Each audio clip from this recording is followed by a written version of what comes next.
students. I want to do a review on solving equations, and really there's a lot of different ways to solve equations. So I just want to talk about some of them.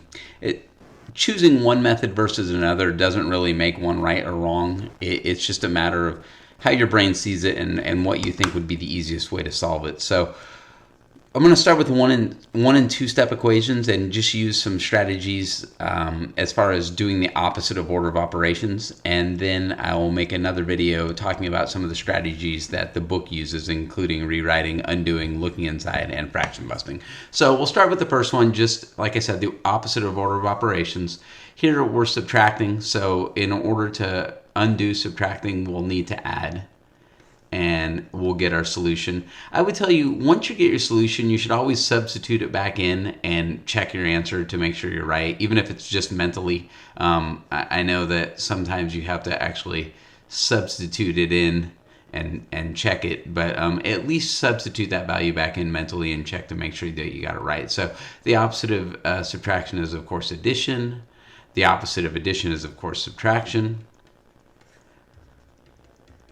And again, if I were to sub negative 16 in for m, you can see that that does indeed check out. The opposite of multiplication is, of course, division. We want to make sure that a negative divided by a positive is a negative, so make sure your sign is correct. And then 4 is going to go into 56 4 times. And again, if we substitute negative 4 in for that value, we can see that it checks. 14 times negative 4 is indeed negative 56.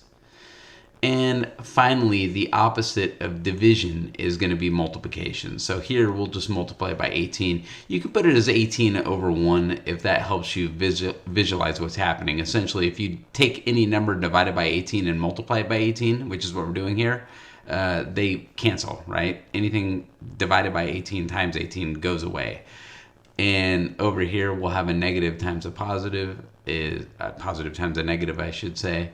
And 18 times 6 is going to be 8 times 6 is 48, and 10 times 6 is 60. So that looks like it's going to be negative 108.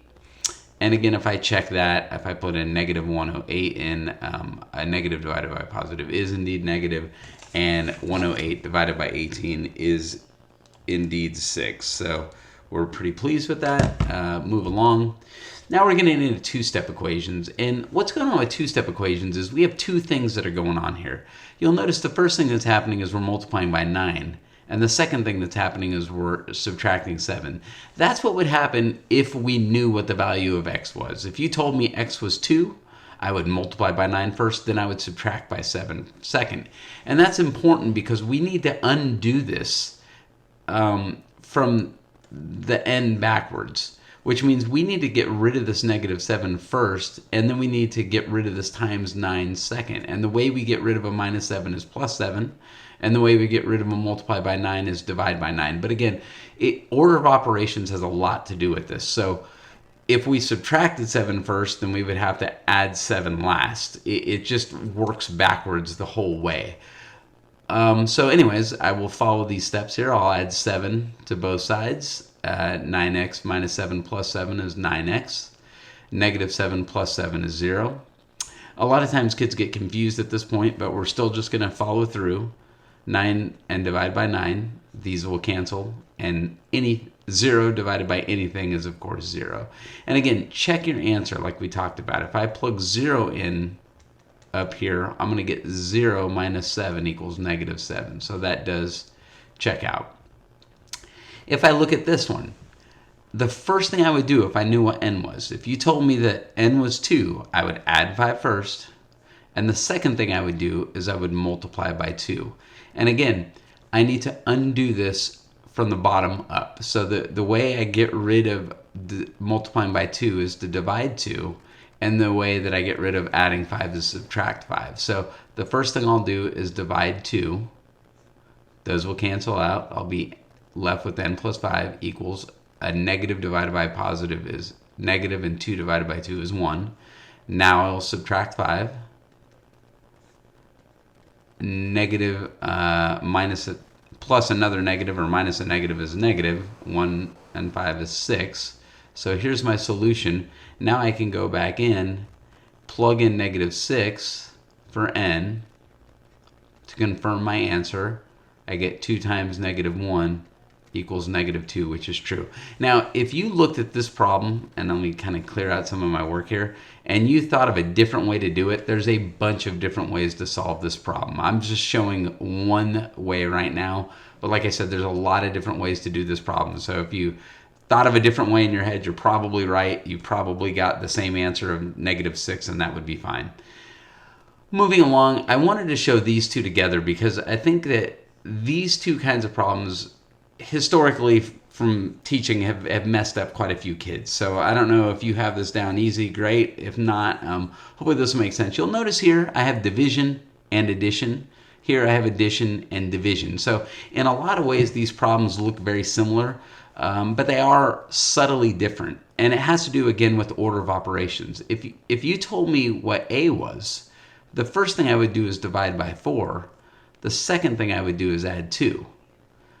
Whereas down here, if you told me what x was, the first thing I would do is add 5. And the second thing I would do is divide 6. So you can see that the orders are different. This one has division go first according to order of operations and addition second.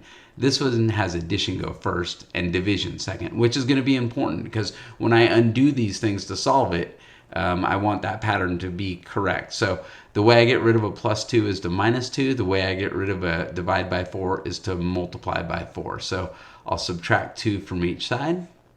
I get 4 equals a over 4. And now I'll multiply both sides by 4. And again, if you don't like the way this looks, put it over 1, and then I think it becomes obvious. If you take any number and multiply it by 4 and then divide it by 4, you get the initial number that you started with. So that's an A, not a 9. And 4 times 4 is 16. And again, I can now plug this in just to make sure that I'm correct. 16 divided by 4 is 4. 4 plus 2 is 6, so that one works. And again, on this one, it's real important that we understand the addition comes first and the division comes second. So the first thing I'll do is multiply by 6, then I'll subtract 5. So again, I'll multiply both sides by 6. I get -6 on the left side. The right sides cancel. I'm left with 5 plus x. Now I'll subtract 5. And at -6 plus -5 is -11. And the last thing I'll do is I'll check my answer just to make sure that I'm right. You'll notice I like to drop these in parentheses as well. That way I don't screw up my order of operations. So 5 plus -11 is -6, and -6 divided by +6 is -1. So those all work out.